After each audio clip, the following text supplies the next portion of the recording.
Hey up, and welcome to Callums Corner. I have had one hell of an encounter today. I've had a run-in with a twat in a hat, and I want to tell you about it because I think there's important life lessons that you can learn from this that will help you in your everyday dealings, right? So, been at work today, my new job, well, it's not that new now, but basically I'm a cleaner nowadays, and most of the places I clean are like holiday lets, and me and the lass that I work with, we were on our last job of the day. It's this great big posh place over in Seaview. Anyway, we're going about the normal things, we've tidied up, I'm just about to start hoovering. She tells me she's going to take the rubbish out the front. I give it a thumbs up and I start hoovering the living room, right? Anyway, eventually I finished the living room and I turned the hoover off, ready to unplug it, take it out to the hallway so I can start out there. And as soon as I turn it off and the silence hits, I realise that it's not silent. There was a loud, obnoxiously loud, posh voice coming from out the front. And it sounds like the lass that I work with is in an argument with someone. So I go over to the window just to, have a little listen, see what's going on.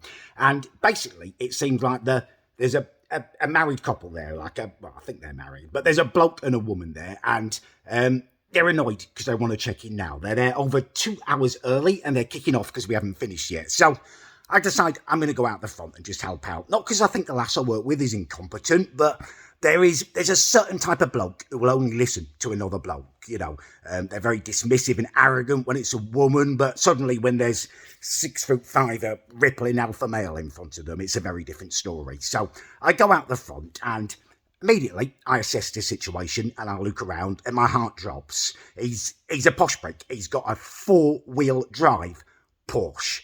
I mean, why have you got an off-road Porsche? You're never driving that off-road. You're driving that between your mansion and your bloody office, aren't you? So it's a twatmobile. I already know I'm in trouble. And that is doubled with the hat that he is wearing. Now, I'm a big fan of hats. They play an important role, especially, when it's sunny and stuff. You need to protect your head. But there is a phenomenon of this. It's basically holiday hats. People just buy the most ridiculous hats when they're on holiday, when they come away. And this bloke, for some reason, has got this thing on his head that makes... Basically, he looks like he thinks he's a cowboy. I don't think you get many cowboys in the bloody Helm County. He's Caterer and bloody cowboy. But there we go. I can immediately tell he's a twat. I've assessed the situation and I know he's an idiot. Now, I'm a competitive person. I don't like the way he's spoken to the lass that I work with. Every single part of me wants to tell him to, pipe down, mate. You're not a twicking him now. But I like my job. And I don't want to get anyone in trouble. So I decide I'm going to try and de-escalate the situation. I'm good at stuff like that. I'm a people person. So I'm calmly asking him, what seems to be the problem, what's happening.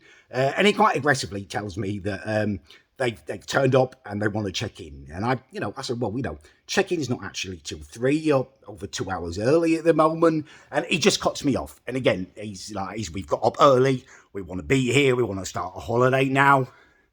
Just ridiculous stuff. So again, I asked him, I tried to say, look, did you organise an early check-in? Because you can check in from 1 if you pay a bit extra.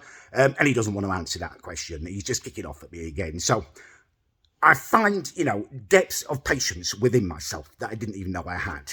I try a different approach. I tell him, well, look, we don't want to spoil anything for you, but if you give us just like an hour, we'll finish up as quick as we can. Why don't you go get your shopping in maybe for the week?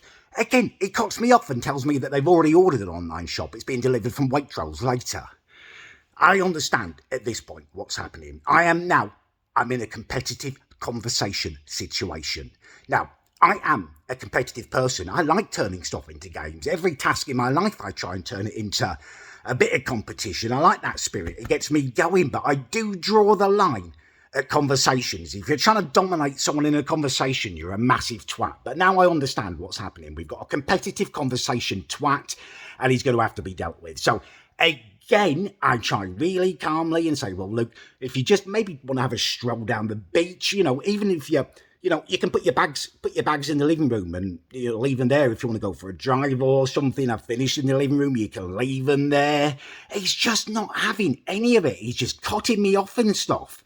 Anyway, eventually I say, well, look, the longer we stay out here and, talk to you about it, the longer it's going to take for you to get in there. So we're just going to go in there now and we're going to finish. If you did pay extra for an early check-in, contact the landlord and Airbnb. They'll refund you. He definitely didn't pay anything extra. He's just being a massive twat. Anyway, at this point, his wife, who's I think she's his wife. It could just be his girlfriend or his mistress. Who bloody knows with these posh people? But she's obviously quite embarrassed by him at this point, and she's like, "Come on, Carl, let's go and have a look at the beach before we check in. Let's just let them finish." And he's let himself be led away. I tell you what, I guarantee you, in that bloody 4-wheel drive Porsche, there are hiking sticks. He's got hiking sticks to walk up and down the high street. He's that kind of twat.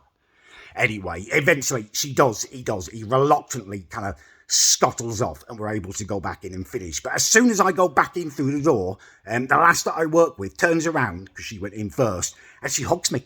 She calls me her hero. Says, "Callum, you're my hero." And we're not talking just one of those limp hugs that you give to one of your relatives or someone you don't like, where you just kind of just limply pat them. This was a proper full-bodied hug.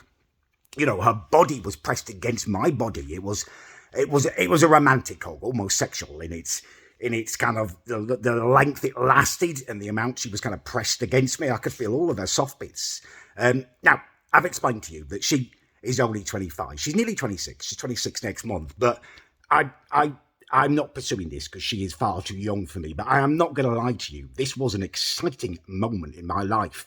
It was gratifying to be hugged and told I was a hero. And it just goes to show, if you do the right thing and you don't act like a twat, you will get rewarded. And I want all of you to take that forward in your lives, because you're going to come across these twats. They're bloody everywhere. It's epidemic in the world now. They're just literally everywhere. There's been an explosion of them. But if you find the strength inside yourself and don't get cowered by them, you will be rewarded. Yeah, right. Hopefully that's been inspiring for some of you. I will be back with you soon.